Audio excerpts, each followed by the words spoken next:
मैं गुजारिश करूंगा जनाब डॉक्टर आयशा अजीम से, आपकी पुरजोर तालियों में डॉक्टर आयशा अजीम।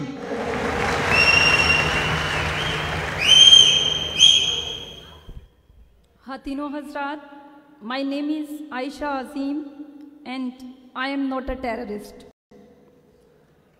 ऐसा मैंने इसलिए कहा कि आजकल अदीबों के जुमले इतने मशहूर नहीं होते जितने फिल्मों के। मैंने कल एक भिखारी बच्चे से कहा कि तुम भीख मांगने का धंधा क्यों करते हो? गहरी सांस लेकर बोला, माँ कहती है कोई धंधा बुरा नहीं होता। बहुत अच्छे। फिल्मी जुमलों का सबसे ज़्यादा असर कॉलेज और यूनिवर्सिटी के तलबा पर होता है। एक उस्ताद की हैसियत से मेरा चूँकि रोज़ ऐसे तलबा से वास्ता पड़ता रहता है, लिहाजा रोज़ मैं चलती फिरती फिल्में देखती हूँ। वाह वाह वाह। मेरी क्लास की एक लड़की मुझसे पूछने लगी, मैम क्या वाकई मोहब्बत अंधी होती है?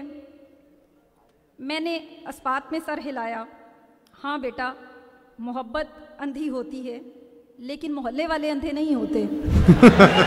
बहुत अच्छे। इसलिए एहतियात करना।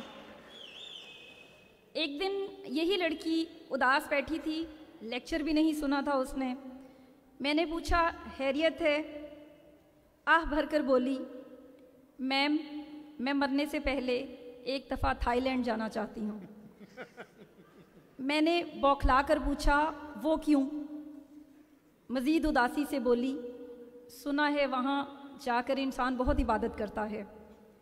मेरी चीख निकलते निकलते रह गई, ये तुमसे किसने कहा? वो इत्मीनान से बोली, मेरे मंगेतर ने बताया था। बहुत अच्छे। वो भी तो इबादत करने के लिए थाईलैंड गया हुआ है।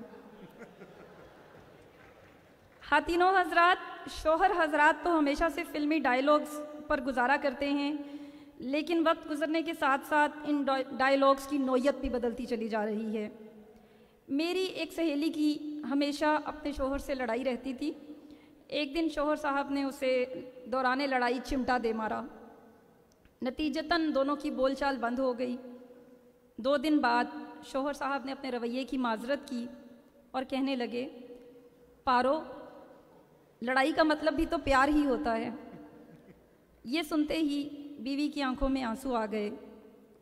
फ़ौरन उठकर किचन में गई और फ्राइंग पैन उठाकर ज़ोर से शोहर के सर पर दे मारा। बहुत अच्छे।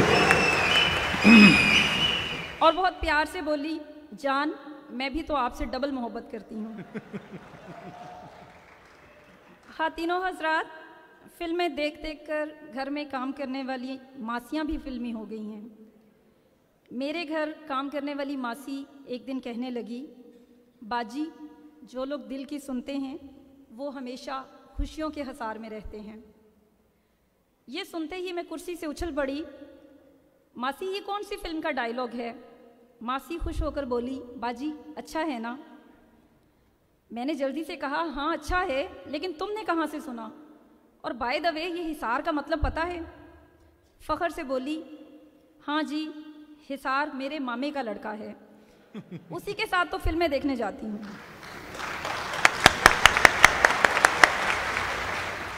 कभी कभी तो मैं सोचती हूँ कि जो लोग फिल्में या ड्रामे नहीं देखते उनकी ज़िंदगी कितनी मुख्तलिफ होगी।